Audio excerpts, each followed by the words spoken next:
রোজা অবস্থায় একে অপরের গীবত করে এটা মাকরুহ, রোজা অবস্থায় মিথ্যা কথা বলা মাকরুহ, রোজা অবস্থায় গালিগালাজ করা, একে অপরকে গালিগালাজ করা এটা মাকরুহ। এই জন্য রোজা অবস্থায় আমরা এগুলো সম্পূর্ণ পরিহার করবো ইনশাআল্লাহ।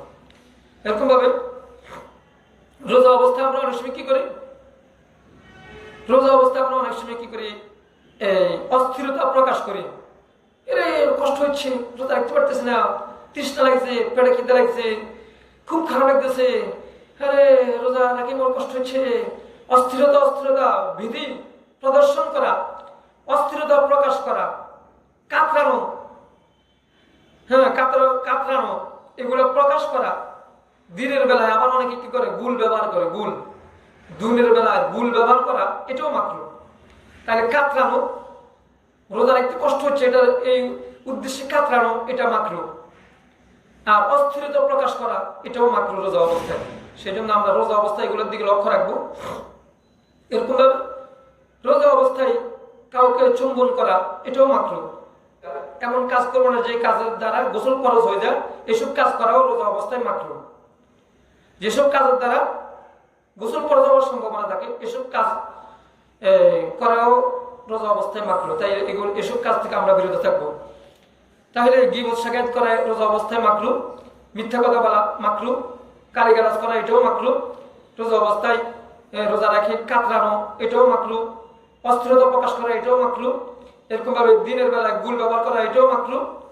এরকম ভাবে রোজা অবস্থায় ঠোঁটে লিপস্টিক লাগানো, যদি লিপস্টিকের আবরণ ভিতরে যাওয়ার সম্ভাবনা থাকে তাও মাকরুহ, লিপস্টিক লাগানো মাকরুহ। এরকম ভাবে রোজা অবস্থায় কফ মুখের ভিতরে জমাট করে রাখা এটাও মাকরুহ। এরকম ভাবে শিশুকে কোনো প্রয়োজন ছাড়া শিশুকে কোনো কিছু চিবিয়ে তার মুখে দেওয়া এটাও মাকরুহ। অথবা কোনো প্রয়োজন ছাড়া নিজের মুখের ভিতরে কিছু রেখে দেওয়া এটা মাকরুহ। অথবা কোনো প্রয়োজন ছাড়া কোনো কিছু চিবিয়ে, রোজা অবস্থায় কোনো কিছু চিবিয়ে ফেলে দেওয়া এটাও মাকরুহ। এগুলো লক্ষ্য রাখবো। রোজা অবস্থায় দিনের বেলায় অনেকেই, বিশেষ করে মহিলারা দিনের বেলা তারা কয়লা দিয়ে দাঁত মাজে, টুথপেস্ট দিয়ে দাঁত মাজে, অথবা বালু দিয়ে দাঁত মাজে।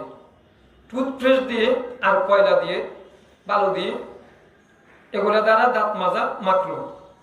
এগুলা দ্বারা দাঁত মাজা কি দিনের বেলায় দাঁত মাজা এগুলা দিয়ে মাকরুহ। এরকম ভাবে আমরা আরো একটা ভুল করে থাকি, যেমন আমরা অনেক সময় মুখের মধ্যে থুতুরে জমা করে রাখি, থুতু ফালানোর জন্য প্রস্তুত থাকি, মুখের থুতুগুলো পালানোর জন্য প্রস্তুত থাকি। ওর জন্য আমরা মুখের ভিতরে কি করি, থুতুগুলো জমা করে রাখি। মনে করে আমরা থুতু খেলে রোজা নষ্ট হয়ে যাবে, সেই জন্য আমরা মুখের মধ্যে থুতুগুলো জমা করে রাখি। এই মুখের ভিতরে থুতুগুলো জমা করে রাখার পরে এইসব কারণে আমাদের রোজাটা মাকরুহ হয়। কারণ এই থুতুগুলো জমা করার কারণে এখান থেকে আস্তে আস্তে একটু আবরণগুলো ভিতরে যায়।